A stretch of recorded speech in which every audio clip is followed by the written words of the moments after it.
These Daphnia videos that I'm making in this Daphnia station will mostly feature that vase culture just because it's easy to see into and just looks neat.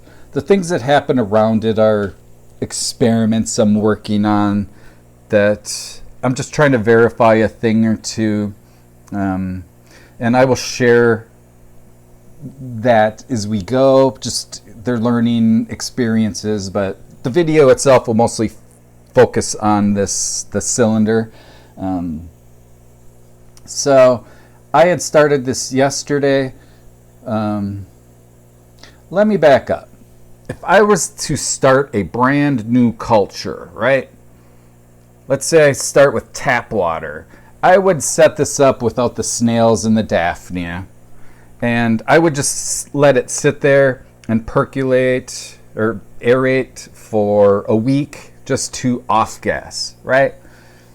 After that first week, then I would start feeding the tank. So even though it may not have Daphnia in at that time, because you had just set it up, you really want to establish your biome, those beneficial bacteria that everyone talks about in Facebook to no end. We really need, to grow a biome, we really need to add organic matter. So after that first week, just start adding in little pieces of fruit and vegetable, tiny pieces. You can see the piece of banana peel up front. And behind that, I just added a little piece of tomato, and I will tell you why. But, the reason we start adding these fruits and vegetables is it will just be consumed by microscopic organisms, can call it whatever, flora and fauna, beneficial bacteria. I like to call it just biome. So to grow a biome, it needs some organic matter added in there. This is a fairly sterile environment, so to really have a rich biome, I need to raise the organic level. So that's what I would do after the first week. Just start adding little pieces of fruit and vegetable. Every 2-3 days, add a tiny piece. And I will get into feeding your culture, but I want to know that this is the second day, and it's doing well. I can see a lot of baby Daphnia in there. I did make a change in adding that piece of tomato, and the reason being twofold. Like I said, I'm just trying to increase the organic level in this so that it's more natural, more normal. But I'm also trying to feed those snails, because one of them had crawled out.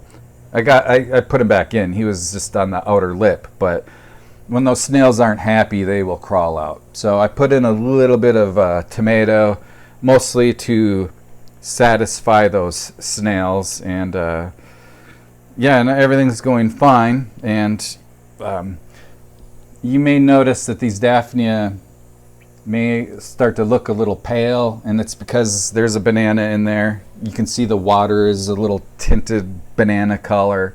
We'll play with Daphnia color in a little bit with their food, but I did make that change. I'm just trying to, like I said, catch these changes as I make them. I just want to take you through every step. As I shared, I was a little concerned about my radix snails in there. They're important to me. So I put a little more food in there just to make sure that they're fed.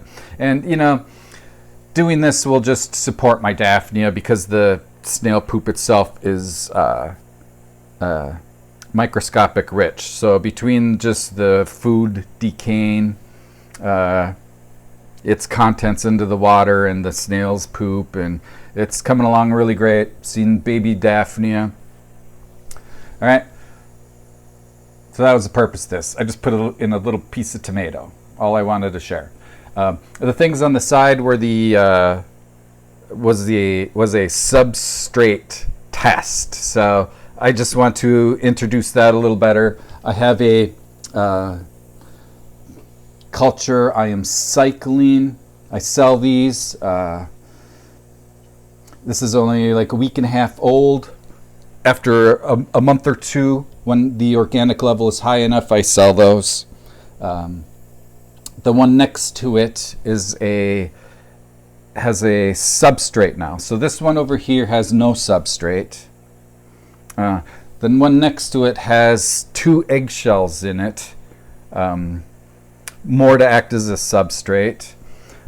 This one over here has a large portion of cocoa fiber to act as a substrate, and the one next to it has a smaller amount of cocoa fiber and 1 egg. And I'm really comparing some stability issues with these. I'll get into some of the specifics on that later. I just concluded the experiment on using soft versus hard water. These now are just to examine substrate issues, right? So our culture looking good. It's only day 2, but like I said, I wanted to keep my snails happy, so I threw in a little piece of tomato. I would do that regardless, but I will get into those issues. Follow future videos.